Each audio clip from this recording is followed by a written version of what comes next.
The pillars of economic activity in this country have long been manufacturing, oil, and housing, and their spin-offs into the service sector.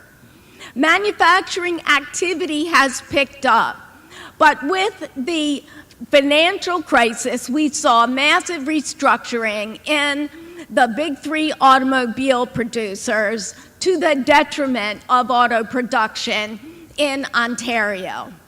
In addition, we've also seen announcements just in the past week or so of layoffs at the big three auto companies because of reduced profitability.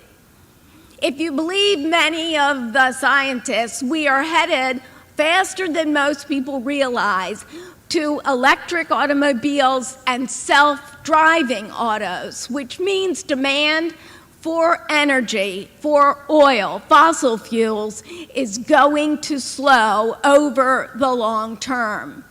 That's why it is incumbent upon Canada to encourage the growth of the digital economy and all the sectors related to healthcare, education, and the broader service industry. Should businesses here today that are doing trade or thinking of doing trade with the U.S. be concerned? Or is it really just a lot of rhetoric that's going to smooth out here, over the next year? Well, Donald Trump is president, so everybody should be afraid. Right. Number one, but it's not ideological. I mean, it's hard. Very often, put it this way, for example, when a company falls apart, you have two partners, and they're negotiating the collapse of the firm. It's often best, certainly in law, is to exchange notes legally, not to have sort of oral discovery endlessly. Like what happens if NAFTA falls apart?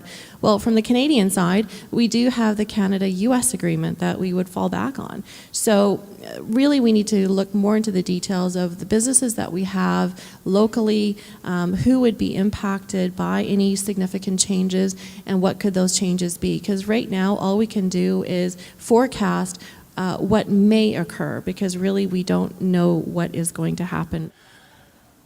The bank helps us make money. There's no question about that. And the banks need us as much as we need them. And there's no way around it. Banks are an integral part.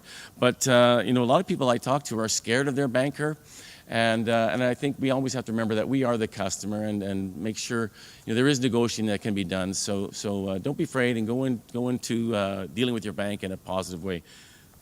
Just as a side note, as Wim said, no one gets rich in media, no one gets rich with books, unless, of course, you are the aforementioned. So, but if you have the guts and you don't need money, you have an idea, somehow it gets together. Don't give up. Do it. I'm sure each of you have heard from your friends that you shouldn't do that. That's not a good idea. Why are you running a business? Glad you didn't take that advice. No question about it. I'd say for anyone getting involved in business nowadays, and even if you're sort of at the early stages of your business, the harder you work, the more you will get in return. And there is a time in which you paid your dues and you can start taking life easy. But to build a business nowadays is a lot of work, and you have to give a lot of time to it, day and night, and be prepared to sort of just work hard no matter what, and in the trenches as well. I mean, it's not necessarily all glamour owning a business by any means.